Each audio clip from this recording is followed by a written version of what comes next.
Tesla, whose stock has already been in freefall, is now undergoing its biggest recall ever. Der größte Rückgang ist mit 6% bei Tesla zu verzeichnen. Für Elon Musk ist der Niedergang von Tesla nicht das einzige Problem. Kanadische Staatsoberhäupter interessieren sich besonders für seine Bestrebungen. Tesla lässt uns einfach immer wieder im Stich. Haben diese Erstanwender ihre Garagen bereits gefüllt? Oder ist das alles eine Folge von Elon Musks früheren Bemühungen? Niemand konnte vorhersehen, wie schnell Tesla alles verlieren würde. Das Elektroauto-Imperium von Elon Musk ist in weniger als 90 Tagen zusammengebrochen. Der Marktwert der Tesla-Aktien ist um mehr als 53% eingebrochen und hat das Unternehmen Hunderte von Milliarden Dollar gekostet. In der Zwischenzeit sind die Verkäufe von Tesla in Europa um erstaunliche 70% eingebrochen, was zu einer Panik an der Wall Street und innerhalb des Unternehmens geführt hat. Diese Katastrophe war jedoch kein zufälliges Ereignis. Es war eine Vergeltungsmaßnahme für Europa, eine direkte Reaktion auf die von Donald Trump verhängten harten Zölle, die internationalen Handelsbeziehungen an den Rand des Abgrunds brachten. Der erste amerikanische Gigant, der die Konsequenzen zu spüren bekam, war Tesla. Die größte Herausforderung, der sich Tesla je gegenübersah, entstand aus einem politischen Streit. Wie also konnte Europa Tesla in einer einzigen Nacht zerstören? Was beunruhigt die Anleger? Und wird der unaufhaltsame Aufstieg von Tesla an diesem Punkt zum Stillstand kommen? Lassen Sie uns die Einzelheiten der Geschehnisse untersuchen. Den erschreckenden Umsatzrückgang. Zu einem bestimmten Zeitpunkt war der europäische Markt für Elektroautos der größte Trumpf von Tesla. Von 2018 bis 2022 kontrollierte Tesla den Markt und übertraf seine Konkurrenten in den Niederlanden, Deutschland und Frankreich. Elegantes Aussehen, Spitzentechnologie und die unverwechselbare Persönlichkeit von Elon Musk zogen die europäischen Kunden in die Tesla-Läden. Doch im ersten Quartal 2025 änderte sich alles. Die Verkäufe von Tesla in Europa sind zwischen Januar und März 2025 drastisch zurückgegangen. Im Vergleich zum Vorjahreszeitraum sind die gesamten Autoverkäufe von Tesla in der Europäischen Union um fast 70% zurückgegangen.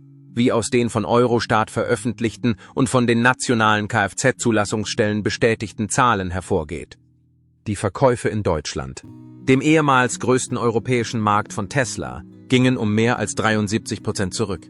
Die Verkäufe in Italien brachen um mehr als 70% ein, während Frankreich einen Rückgang von 66% verzeichnete. Diese Verschlechterung erfolgte nicht schrittweise. Der Markt lehnte sie fast sofort vollständig ab. Trotz der zahlreichen Gründe für diesen Zusammenbruch waren sie alle auf eine einzige, harte Realität zurückzuführen. Tesla wurde von den europäischen Kunden im Stich gelassen. Laut Umfragen von European Auto Watch gaben mehr als 60% der ehemaligen Tesla-Kunden an, dass ihre Hauptgründe für den Ausstieg aus dem Unternehmen eine schlechte Wahrnehmung der Marke und ein Mangel an Vertrauen waren. Die Reaktion wurde durch steigende Kosten aufgrund von Trumps Zöllen, Elon Musks spalterischen politischen Äußerungen und die wachsende Unzufriedenheit mit der amerikanischen Wirtschaftspolitik angeheizt. Als Reaktion auf diese Ablehnung steigerten europäische Autohersteller, darunter Volkswagen, Renault und Peugeot, die Produktion und senkten die Kosten für ihre Elektroautopalette. Die chinesischen Hersteller BYD und NIO haben unterdessen einen starken Markteintritt hingelegt, indem sie preisgünstige Ersatzprodukte ohne politischen Beigeschmack anbieten. Der Marktanteil von Tesla in Europa sank im März auf unter 5% und damit auf den niedrigsten Stand seit mehr als 6 Jahren. Tesla, das einst als treibende Kraft der Zukunft gepriesen wurde, ist nun ein Außenseiter auf dem Markt, den es mitgeschaffen hat. Der Schaden endete jedoch nicht im Autohaus. Der Umsatzrückgang löste eine Reihe von Ereignissen aus, die in Kürze die Wall Street erschüttern sollten.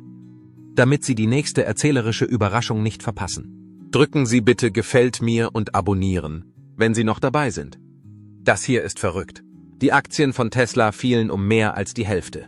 Obwohl die Initialzündung der Rückgang der Tesla-Verkäufe in Europa war, kam es zu einem regelrechten finanziellen Feuersturm. Der Aktienkurs von Tesla fiel von seinem Höchststand im Januar bis Ende März 2025 um 53%. Langfristig orientierte Aktionäre, Wall Street-Händler und Investmentbanken sahen mit Bestürzung zu, wie Milliarden von Dollar aus dem Marktwert von Tesla verschwanden. Die Zahlen waren verblüffend. Die Marktkapitalisierung von Tesla lag am 1. Januar 2025 bei 770 Msd. Dann dieser Wert fiel bis zum 31. März auf etwas mehr als 360 Msd. Da. Dies bedeutet einen Rückgang des Shareholder Value um mehr als 400 Msd. Oh. Das Ergebnis war mehr als nur ein Rückgang. Es war ein katastrophaler Zusammenbruch, der die Gewinne von Jahren zunichte machte. Der Ausverkauf wurde durch eine Reihe ungünstiger Umstände ausgelöst und nicht durch einen einzelnen Vorfall. Erstens wurde das Vertrauen der Anleger in die Wachstumsstory von Tesla durch den Rückgang der Verkäufe in Europa zerstört. Zweitens war Tesla anfällig für Trumps harte Handelsbeschränkungen, die die Rohstoffkosten in die Höhe trieben und die Sorge um sinkende Gewinnmargen schürten. Drittens wurden Anleger und Verbraucher durch Elon Musks zunehmend spalterische politische Äußerungen und Wutausbrüche in den sozialen Medien verunsichert. Institutionelle Anleger zogen sich zurück. Hedgefonds stießen Millionen von Aktien ab. 2 große Ratingagenturen stuften die Anleihen von Tesla herab. Finanzexperten an der Wall Street senkten ihre Kursprognosen, da viele der Meinung waren, dass die Blütezeit von Tesla vorbei sei. Der Ausverkauf beschleunigte die Krise, da automatisierte Handelssysteme und Nachschussforderungen dazu führten, dass Tesla-Bestände bis Ende März liquidiert wurden. Kleinanleger verloren ihre gesamten Ersparnisse, von denen viele Tesla für eine einmalige Wachstumsaktie gehalten hatten. Der Liebling der Finanzwelt war zu ihrer Katastrophe geworden. Und der Mann an der Spitze war nicht ruhig. Eigentlich hat er nur die Flammen geschürt. Der Musk-Effekt. Elon Musk war damit beschäftigt, Benzin ins Feuer zu gießen, als die Tesla-Aktie brannte und die Verkaufszahlen einbrachen. Musks öffentliche Aktionen und seine politische Einmischung im Januar, Februar und März 2025 waren ein wichtiger Faktor für den Niedergang von Tesla in Europa. Musks unverblümte Befürwortung der von Donald Trump geplanten Zölle gegen China und die Europäische Union war der erste Schritt. Musk verteidigte die Zölle wiederholt in den sozialen Medien mit dem Argument, dass sie für den Schutz amerikanischer Innovationen unerlässlich seien. In Europa, wo viele Kunden Trumps Wirtschaftspolitik bereits als antagonistisch empfanden, lösten diese Äußerungen eine sofortige Reaktion aus. Musk hatte aber noch mehr Probleme als das. In seinen spalterischen Äußerungen bezeichnete er die europäischen Politiker als innovationsfeindliche Relikte und bürokratische Parasiten. Musk deutete in einem Interview mit einem US-Amerikaner auch an, dass die europäischen Umweltgesetze Tesla bestrafen sollten. Nachrichtenorganisation. Jeden Tag wurde Musk in den europäischen Medien als eingebildet, unberechenbar und unhöflich dargestellt. Die Menschen reagierten schnell. Demonstranten versammelten sich vor dem Tesla-Werk in Giga Berlin in Deutschland und behaupteten, Musk ignoriere europäische Vorschriften und missbrauche lokale Arbeitskräfte. Lokale Meinungsmacher nutzten die sozialen Medien, um die Verbraucher zum Kauf europäischer Autos aufzufordern, während Verbraucherorganisationen in Frankreich einen Boykott von Tesla-Autos forderten. Der Rückgang der öffentlichen Wahrnehmung war nicht nur in Europa zu beobachten. Regierungsvertreter in den USA bezweifelten nun öffentlich die Machbarkeit von Tesla. Die Vorsicht der Regierung. Wir sind besorgt über die Risiken, die die Führung von Tesla für amerikanische Investoren und unsere wirtschaftliche Stabilität darstellt, sagte der Handelsminister auf einer Pressekonferenz am 25. März. Als Hauptrisiken nannte der Minister die unberechenbaren politischen Aktionen von Elon Musk, die Anfälligkeit von Tesla für Vergeltungszölle und die rückläufigen Verkäufe des Unternehmens in Europa. Die Wall Street wurde von dieser unerwarteten Warnung erschüttert. Zum ersten Mal in der neueren Geschichte stellte ein aktueller amerikanischer Beamter offen die finanzielle Stabilität eines bedeutenden amerikanischen Unternehmens in Frage. Die Aktien von Tesla fielen innerhalb weniger Stunden um weitere 6%. Die Marktexperten senkten erneut ihre Prognosen und die institutionellen Anleger beschleunigten ihre Verkäufe. Das war eine eindeutige Botschaft. Man hielt Tesla nicht mehr für ein zuverlässiges Beispiel amerikanischer Erfindungen. Heute betrachtete man Tesla als eine Belastung.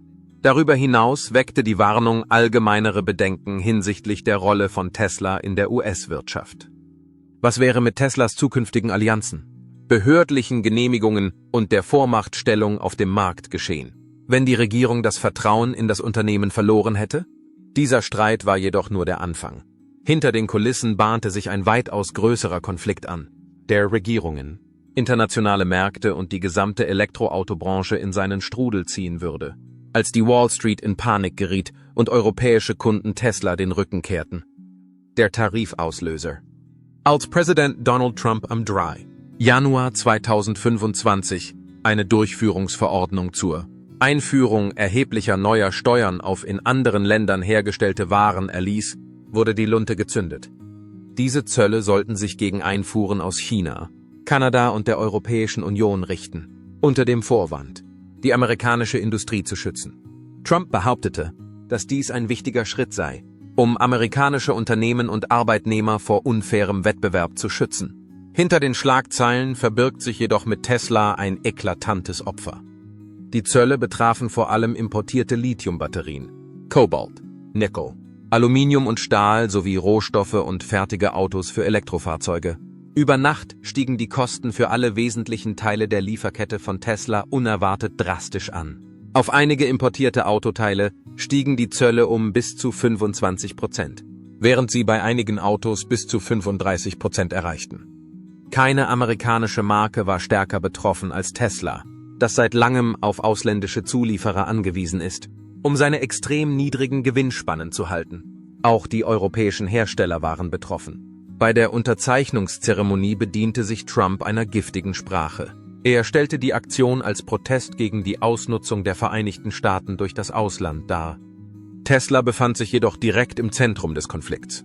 Um seine weltweiten Ziele zu erreichen, hat das Unternehmen von Elon Musk große Anstrengungen unternommen, um Lieferketten und Partnerschaften in China und Europa aufzubauen. Das Unternehmen von Elon Musk sieht sich nun Angriffen auf diese Taktik ausgesetzt. Für Tesla waren die unmittelbaren finanziellen Auswirkungen katastrophal. Aufgrund der in die Höhe geschnellten Beschaffungskosten war Tesla gezwungen, entweder die Verluste aufzufangen oder den Preis seiner Fahrzeuge für die Kunden zu erhöhen. Beide Optionen waren auf dem zunehmend wettbewerbsintensiven Markt für Elektrofahrzeuge nicht realisierbar. Als die Spannungen zunahmen, schaltete sich Asien in den Konflikt ein. Zwei der wichtigsten Märkte und Produktionspartner von Tesla, China und Südkorea, reagierten sofort und strategisch. Als erstes reagierte China, das bereits misstrauisch gegenüber Musks politischer Zugehörigkeit und Trumps Schimpfen über einen Handelskrieg war. Peking hat höhere Zölle auf amerikanische Autoteile und Elektroautos verhängt. Teslas Lieferungen nach China waren unmittelbar von den 15-30-prozentigen Zöllen betroffen. Die chinesischen Behörden haben im Verborgenen ihre Untersuchung der Aktivitäten von Teslas Gigafactory in Shanghai intensiviert. Die Produktion wurde verlangsamt und die Betriebskosten stiegen infolge der Einführung neuer Arbeitsinspektionen und Umweltprüfungen. China setzte jedoch seine Vergeltungsmaßnahmen fort. In staatlichen Medien wurden kritische Artikel veröffentlicht, die Zweifel an der Zuverlässigkeit und den Datensicherheitsverfahren von Tesla aufkommen ließen. Kampagnen, die die Menschen dazu aufforderten, stattdessen lokale Produkte wie BYD und NIO zu kaufen, wurden in den chinesischen sozialen Medien weit verbreitet. Regierungsorganisationen begannen, beim Kauf von Fahrzeugflotten einheimischen Herstellern den Vorzug zu geben, wodurch Tesla lukrative Aufträge entzogen wurden. Kurz darauf tat Südkorea das Gleiche. Seoul setzte neue Steuern auf amerikanische Autoimporte, einschließlich Elektrofahrzeuge. Ähnlich wie Europa führte Korea nicht-tarifäre Hemmnisse ein, die sich speziell gegen Tesla richteten, wie etwa strengere Sicherheitsprüfungen und Batteriezertifizierungsverfahren. Diese Maßnahmen waren katastrophal. Ein erheblicher Teil der weltweiten Verkäufe und Produktionskapazitäten von Tesla stammte aus China und Südkorea zusammen. Teslas Zugang zu diesen Regionen wurde zunehmend erschwert, als die Handelsspannungen zunahmen und sich die Stimmung der Verbraucher deutlich gegen das Unternehmen wendete. Während Tesla verzweifelt mit rückläufigen Umsätzen und steigenden Kosten im Ausland kämpfte, entwickelte sich im Inland eine ernstere Bedrohung, die die gesamte Grundlage seiner internationalen Geschäftstätigkeit zerstören würde: die Produktionsfalle. Mitte 2025 war Tesla gezwungen, die tatsächlichen Auswirkungen von Trumps Handelskriegsplan zu spüren. Nicht nur der Aktienkurs und die Verkaufszahlen sanken, sondern auch die weltweite Produktionsmaschine des Unternehmens kam komplett zum Stillstand. Die komplexen globalen Liefernetzwerke waren für die Geschäftsstrategie von Tesla unerlässlich. Australisches Lithium, kongolesisches Kobalt, indonesisches Nickel, südkoreanische und taiwanesische Halbleiter, chinesische Batteriepacks sowie amerikanische und deutsche Produktionsstätten. Die Grundlage des Erfolgs von Tesla war dieses reibungslose internationale Netzwerk. Dieses Netzwerk wurde durch Trumps Zölle zerstört. Tesla musste aufgrund der Vergeltungsmaßnahmen und der eskalierenden Abgaben für fast alle Komponenten, die für die Herstellung seiner Fahrzeuge benötigt werden, deutlich höhere Preise zahlen. Die kanadischen und chinesischen Zölle führten zu einem starken Anstieg der Stahl- und Aluminiumpreise. Die Einfuhren von Rohstoffen wurden mit höheren Steuern belegt, was die Preise für die Batterieproduktion in die Höhe schnellen ließ. Südkoreanische Zollkontrollen führten zu Verzögerungen bei der Ausfuhr von Halbleitern. Jede Unterbrechung führte zu weiteren Kosten, Verzögerungen und logistischen Herausforderungen. Das Unternehmen scheiterte mit seinen Bemühungen, die Produktion in die Vereinigten Staaten zu verlagern. Die Produktionsausfälle in Europa und Asien konnten von den einheimischen Herstellern, die bereits an der Kapazitätsgrenze arbeiteten, nicht rasch aufgefangen werden. Schlimmer noch, der Kostenvorteil der Fertigung in den Vereinigten Staaten wurde durch steigende Arbeits-, Material- und Regulierungskosten zunichte gemacht. Am Ende des zweiten Quartals 2025 gab es ein Problem in der Lieferkette von Tesla. Angesichts geopolitischer Konflikte war die Vision eines nahtlosen, weltweiten Elektroauto-Imperiums ins Wanken geraten. Es war eines der ikonischsten Unternehmen der Vereinigten Staaten, das durch die Handelsregeln, die die amerikanische Industrie schützen sollten, geschädigt wurde. Obwohl es für Tesla schwierig war, diese wirtschaftliche Belagerung zu ertragen, war die kulturelle und politische Gegenreaktion, die sich in den Vereinigten Staaten entwickelte, im Begriff, eine noch schwerwiegendere Katastrophe auszulösen, nämlich die Protestwelle. Im Frühjahr 2025 hatte sich die Protestwelle gegen Tesla weit über die Börsensäle der Wall Street und die Vorstandsetagen der Unternehmen hinaus verbreitet. In ganz Europa und den Vereinigten Staaten kam es zu einer riesigen Demonstrationswelle, bei der Menschen vor Tesla-Ausstellungsräumen, Fabriken und sogar Lieferzentren demonstrierten. Diese Demonstrationen fanden zur gleichen Zeit statt, was als Online-Wut über die kontroversen politischen Ansichten von Elon Musk und die Auswirkungen von Donald Trumps Handelskrieg begann, mündete in kurzer Zeit in organisierte Demonstrationen, die vor Ort stattfanden. Die Worte "No more Musk Madness", Schluss mit dem Musk-Wahnsinn und "Stop selling our jobs", Stopp den Verkauf unserer Arbeitsplätze waren auf Plakaten zu lesen, die von Demonstranten in Großstädten wie Berlin, Paris und Madrid getragen wurden. Sie warfen Tesla vor, sich an einer neuen Welle des wirtschaftlichen Nationalismus zu beteiligen, die durch Trumps Zölle ausgelöst und durch Musks umstrittene politische Aktionen noch verschärft wurde. Die Demonstranten beschuldigten Tesla, an dieser Welle mitschuldig zu sein. In den Vereinigten Staaten von Amerika nahmen die Demonstrationen einen noch persönlicheren Ton an, als Gewerkschaften und Fabrikarbeiter Arbeitsniederlegungen organisierten. Sie sagten, Musks Führung habe Tesla von einem Branchenstörer in ein politisches Spielball verwandelt. Die Demonstrationen fanden nicht nur in städtischen Zentren statt. Beschäftigte, die mit der Stagnation der Gehälter und der Zurückhaltung der Unternehmensleitung in Bezug auf die Auswirkungen der Zölle unzufrieden waren, lösten kleinere, lokal begrenzte Kundgebungen rund um die Tesla-Betriebe in Nevada und Texas aus. Diese Proteste wurden durch die Frustration der Arbeiter ausgelöst. Eine zunehmende Zahl von Vorfällen, die von Sicherheitsverstößen bis hin zu gewerkschaftsfeindlichen Methoden reichen, wurde Verbraucherschutzorganisationen in ganz Europa zur Kenntnis gebracht, die sich den Umweltschützern anschlossen, um Musks politische Verstrickungen und die immer länger werdende Liste von Skandalen bei Tesla zu verurteilen. Nicht nur die Zölle und die fallenden Aktienkurse waren die Quelle dieser Welle des öffentlichen Unmuts, sondern auch andere Faktoren. Es ging um das Thema Verrat. Viele Menschen hielten Tesla früher für ein Symbol der Zukunft, für saubere Energie, amerikanischen Einfallsreichtum und das Versprechen einer ethischeren und umweltfreundlicheren Wirtschaft. Dieses Image ist jedoch durch das unberechenbare Verhalten von Musk und die geopolitischen Auswirkungen seiner Aktivitäten zerstört worden. Die Demonstrationen vermittelten eine sehr deutliche Botschaft. Die Toleranz der Öffentlichkeit gegenüber Tesla und Elon Musk hat ihre Grenze erreicht.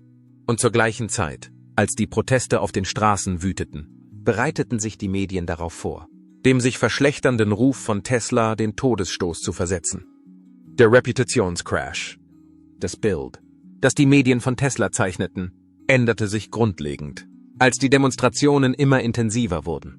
Innerhalb kurzer Zeit bröckelte Teslas Ruf, obwohl das Unternehmen zuvor der Liebling von Finanzexperten, Technikfans und Umweltschützern gewesen war. Nachdem sie jahrelang den Einfallsreichtum des Unternehmens gefeiert hatten, konzentrierten sich die großen Nachrichtenagenturen, Tech-Blogs und Gesellschaftskritiker plötzlich auf den Niedergang des Unternehmens. Die Begriffe „der Fall einer Ikone“ und Teslas giftige Marke fanden ihren Weg in die Schlagzeilen, die zuvor der Feier der jüngsten Errungenschaften oder Meilensteine von Tesla gewidmet waren. Die Berichterstattung konzentrierte sich auf Musks politische Verstrickungen und stellte ihn als rücksichtslosen Milliardär dar, der sich mehr für Twitter-Schlachten und ideologische Fehden interessierte, als für den Bau von zuverlässigen und preiswerten Elektrofahrzeugen. Die Demonstrationen, die vor den Tesla-Showrooms stattfanden, wurden von den Medien aufgegriffen und mit einer breiteren gesellschaftlichen Unzufriedenheit mit der Übermacht von Unternehmen und der Einmischung von politischen Institutionen in Verbindung gebracht. Auch Verbraucherschützer und Branchenanalysten haben sich zu Wort gemeldet. Es wurde berichtet, dass die Zahl der Beschwerden über die Sicherheit, Probleme mit der Qualitätskontrolle und schlechtere Erfahrungen mit dem Kundendienst zugenommen haben. In jüngster Zeit haben Behauptungen über unternehmerischen Geiz, politische Verantwortungslosigkeit und ein mangelhaftes Produkt einen Schatten auf Teslas Ruf für Spitzentechnologie und elegantes, zukunftsorientiertes Design geworfen. Durch die Aktivitäten der Medien wurde Tesla von einem Kulturhelden in einen Wirtschaftsschurken verwandelt. Andererseits war der Schaden nicht nur auf die Wahrnehmung beschränkt. Der Fehler lag im Verhalten der Verbraucher. Infolge der öffentlichen Reaktion, die sich schnell zu etwas viel Konkreterem entwickelte, kam es zu einer großen Abwanderung von Tesla-Kunden. Inwieweit haben sich die Verbraucher stattdessen für Volkswagen und Hyundai entschieden? In kürzester Zeit spiegelte sich die Verschlechterung des Rufs von Tesla in konkreten Daten wider. Die Verkaufszahlen von Tesla in Nordamerika und Europa in der ersten Hälfte des Jahres 2025 zeichneten ein düsteres Bild. Langjährige, treue Kunden stornierten ihre Bestellungen, die Besucherzahlen in den Ausstellungsräumen gingen zurück und das Empfehlungsprogramm von Tesla, das in der Vergangenheit floriert hatte, erreichte schließlich ein Plateau. Die Konkurrenten ließen keine Zeit verstreichen, um sich das Chaos zunutze zu machen. Volkswagen, Hyundai, Renault und Kia haben ihre Marketingaktivitäten für Elektrofahrzeuge aggressiv ausgeweitet, wobei sie sich besonders auf die Kunden konzentrieren, deren Erwartungen Tesla nicht erfüllt hat. Die europäischen Automobilhersteller betonten ihr Engagement für umweltfreundliche Praktiken, ihre konsequente Führungsrolle und ihre wettbewerbsfähigen Preise. In der Zwischenzeit prahlten die koreanischen Hersteller mit ihren ausgezeichneten Garantien, ihren zuverlässigen Servicenetzen und ihrer expandierenden lokalen Produktionsbasis. In Deutschland, Frankreich und im mittleren Westen der Vereinigten Staaten war die Abwanderung am deutlichsten zu spüren. In diesen Märkten sank der Marktanteil von Tesla im Vergleich zum Vorjahr um etwa 70%.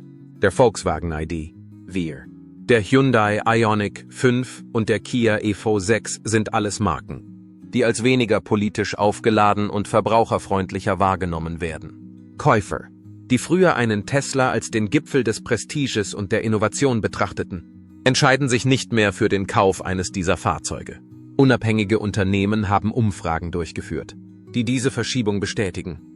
Auf die Frage, warum sie das Unternehmen verlassen haben, nannten ehemalige Tesla-Kunden 3 Hauptgründe. Es gab politische Auseinandersetzungen, einen Rückgang der Produktqualität und eine wahrgenommene Geringschätzung der öffentlichen Meinung seitens des Unternehmens selbst. Die von Tesla durchgeführten Preissenkungen und Werbeinitiativen konnten den Trend nicht umkehren. Viele haben bereits unter den Folgen gelitten. Zuvor hatten sie die Marke geliebt, doch nun erschien sie ihnen giftig. Die Verschiebung der Verbraucherpräferenzen war nicht nur eine vorübergehende Situation. Dies war ein Zeichen für einen langfristigen Rückgang des Tesla-Kundenstamms. Doch zur gleichen Zeit, als die Kunden in Scharen abwanderten, hatte das Unternehmen mit einem ebenso schwerwiegenden Problem zu kämpfen, das sich innerhalb der eigenen Mauern abspielte. Internes Chaos. Hinter den Schlagzeilen und den öffentlichen Demonstrationen wuchs in der Fabrik und den Büros von Tesla im Stillen ein weiterer Aufstand. Desillusionierte Mitarbeiter, vom Berufsanfänger bis zum leitenden Ingenieur, begannen sich zu fragen, ob sie unter Elon Musks Leitung weiterarbeiten könnten. Die Anzeichen für einen inneren Zusammenbruch waren überall zu sehen. Gewerkschaftsaktivisten in den Bundesstaaten Nevada und Texas beobachteten einen Anstieg der Zahl der gewerkschaftlichen Organisierungsinitiativen in den Tesla-Werken. Die Arbeiter beriefen sich auf gefährliche Arbeitsbedingungen, zunehmenden Produktionsdruck und gleichbleibende Löhne, die durch die sich verschlechternde finanzielle Lage des Unternehmens noch verschlimmert wurden. Die Gigafactory von Tesla, die sich in Berlin befindet, wurde zu einem Brennpunkt der Arbeiteragitation in Europa. Es kam zu Arbeitsniederlegungen von Arbeitnehmern, die ungerechte Behandlung, nicht eingehaltene Versprechen und Ängste über die Zukunft des Unternehmens als Gründe anführten. Auch in der Tesla-Zentrale in Palo Alto wurden die Brüche immer deutlicher. Zahlreiche leitende Angestellte und Ingenieure kündigten ihren Job und prangerten Musks Führungsstil offen an. Whistleblower berichteten von einer giftigen Kultur am Arbeitsplatz. Ein Mangel an strategischer Ausrichtung und weit verbreitete Voreingenommenheit sind vorhanden. Dieses interne Chaos wurde nicht nur durch die Turbulenzen im Bankensektor und die Reaktion der Medien verursacht. Für mich war es ein tiefes Gefühl des Verrats. Die meisten Tesla-Mitarbeiter waren mit der Überzeugung in das Unternehmen eingetreten, dass sie Teil einer Mission sind, die Welt zu verändern. Als jedoch Musks politische Eskapaden in den Mittelpunkt des Interesses rückten und das Image des Unternehmens zu kollabieren begann, ging dieses Gefühl der Zielstrebigkeit verloren. Im Sommer 2025 sah sich Tesla nicht nur mit einem fallenden Aktienkurs und einem schwindenden Kundenstamm konfrontiert, sondern auch mit einer Belegschaft, die sich offen gegen das Unternehmen auflehnte. Aber der Schaden bleibt nicht aus. Denn auch die Mächtigsten der Wall Street beginnen, das Unternehmen zu verlassen. Die Flucht von der Wall Street und die Nachbeben, die Teslas Scheitern in Europa auslöste, blieben nicht auf die Grenzen des Kontinents beschränkt. Die Auswirkungen waren auf der anderen Seite des Atlantiks zu spüren. Sie führten zu einem erheblichen Vertrauensverlust in die Fähigkeit von Tesla, seine finanzielle Stabilität aufrechtzuerhalten, und zu einem noch nie dagewesenen Abgang von Großinvestoren an der Wall Street. Tesla, eins der Liebling institutioneller Anleger und Hedgefonds, muss nun mit ansehen, wie seine mächtigsten finanziellen Unterstützer ihre Aktien zu Rekordpreisen verkaufen. Der Ausverkauf begann sanft, nahm aber mit der Krise, die Anfang 2025 auf dem europäischen Markt auftrat, schnell an Fahrt auf. Nach dem drastischen Umsatzrückgang, den Tesla in Deutschland, Frankreich und anderen wichtigen Märkten erlebte, begannen institutionelle Anleger, das Potenzial des Unternehmens für eine langfristige Expansion neu zu bewerten. Große Investmentbanken wie die Royal Bank of Canada und Morgan Stanley haben nicht nur die Tesla-Aktien herabgesetzt, sondern auch die unberechenbare politische Atmosphäre, die das Unternehmen umgibt, als Grund für ihre Entscheidung angeführt. Die Warnung des Handelsministers vor dem übermäßigen Risiko der Tesla-Aktien verstärkte die Panik. Der Wert der Tesla-Aktie sank weiter. Aus Pensionsfonds, Investmentfonds und Staatsfonds begannen, Aktien im Wert von Milliarden von Dollar zu verkaufen, was den Kurs der Aktie noch weiter fallen ließ. Seit Jahresbeginn war die Marktkapitalisierung von Tesla bis Mitte März 2025 um mehr als 50% gesunken, was zu einem Verlust von mehr als 300 Milliarden Dollar führte. Die Entscheidung der Wall Street, Tesla im Stich zu lassen, beruhte nicht nur auf den Statistiken über die kurzfristigen Umsätze des Unternehmens. Es war eine bewusste Abkehr von einem Unternehmen, dessen Zukunft immer unsicherer zu werden schien. Eine Kombination von Faktoren, darunter das umstrittene Verhalten von Elon Musk, die zunehmende politische Reaktion in Europa und die finanziellen Auswirkungen von Donald Trumps Zöllen, trugen alle zu einem Rückgang des Anlegervertrauens bei. Analysten äußerten die Befürchtung, dass die ehemals unschlagbare Marke Tesla Schaden genommen habe, dass die weltweite Lieferkette des Unternehmens gefährdet sei und dass die Gewinne des Unternehmens sinken würden. Zum ersten Mal seit dem bemerkenswerten Aufstieg von Tesla wurde von institutionellen Anlegern die Frage gestellt, ob das Unternehmen seine Vormachtstellung im Bereich der Elektroautos aufrechterhalten kann oder nicht. Der Ausverkauf war keine übereilte Entscheidung. Es war ein Rückzug, der gut strukturiert war. Hedgefonds haben ihre Bestände neu gewichtet. Um ihre Investitionen sicherer und zuverlässiger zu machen, haben Pensionsfonds ihre Mittel umgeschichtet. Wall Street Insider setzten Gerüchte in die Welt, dass die goldene Zeit von Tesla aufgrund ihrer Analysen zu Ende gehen würde. Es war nicht nur die Reaktion der Wall Street, die auf mögliche Probleme hindeutete. Durch den Rückzug der Finanztitanen war der gesamte weltweite Markt für Elektrofahrzeuge im Begriff, sich neu zu ordnen. Und Tesla begann, seinen Einfluss in der Branche zu verlieren. Die Neuordnung des Welthandels ist im Gange. Der Zerfall von Tesla ist mehr als ein regionales Problem. Er ist Teil eines umfassenderen weltweiten Trends auf dem Markt für Elektrofahrzeuge. Die Branche erlebte eine dramatische Umstrukturierung als Folge von Musks politischen Skandalen, Europas Reaktion und Trumps Zöllen. Und der Fokus liegt nicht mehr auf Tesla.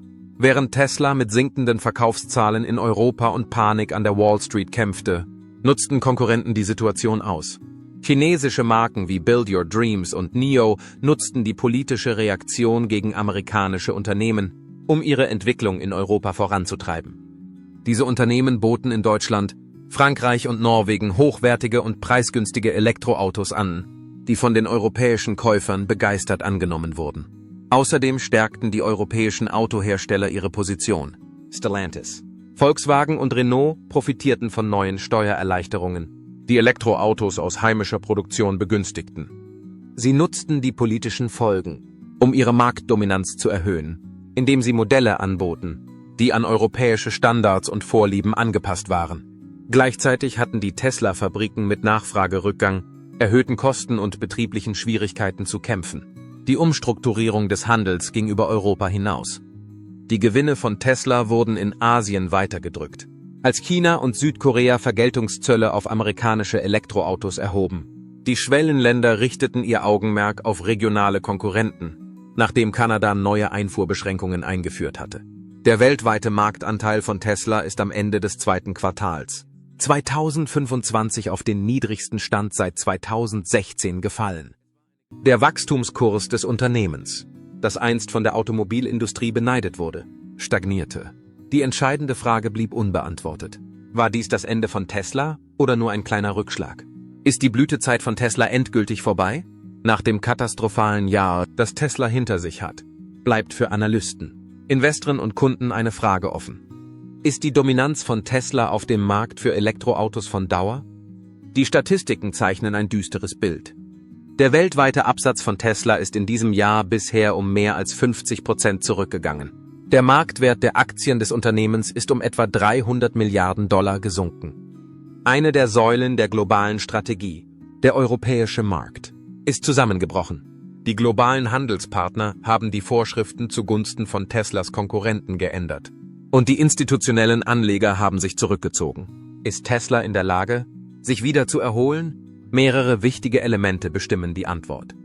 Elon Musk muss zunächst sein Vertrauen bei den Kunden wiederherstellen und seine Beziehungen zu ausländischen Regierungen verbessern. Zweitens muss Tesla in einer Welt, in der Protektionismus und geopolitische Risiken die Wirtschaftspolitik dominieren, seine Produktionsstrategie ändern. Drittens muss das Unternehmen seinen Innovationsmotor wieder ankurbeln, indem es neue Produkte und Innovationen einführt, die das Interesse der Verbraucher wieder wecken können. Doch selbst wenn Tesla all dies erreicht, könnte der Schaden bereits angerichtet sein. Teslas Fähigkeit, die Entwicklung von Elektrofahrzeugen zu steuern, wird nun ernsthaft in Frage gestellt, da begeisterte Verbraucher Alternativen entdeckt haben und einst unterstützende Investoren abgewandert sind. In dieser Geschichte geht es um mehr als nur um Tesla. Wie Sie wissen, wenn Sie bis hierher gelesen haben. Es geht darum, wie schnell alles aus den Fugen geraten kann, wenn globale Macht, Politik und Geld aufeinanderprallen. Kann Elon dieses Desaster noch abwenden? Oder ist dieser Zollkrieg die größte Bedrohung, die er je erlebt hat?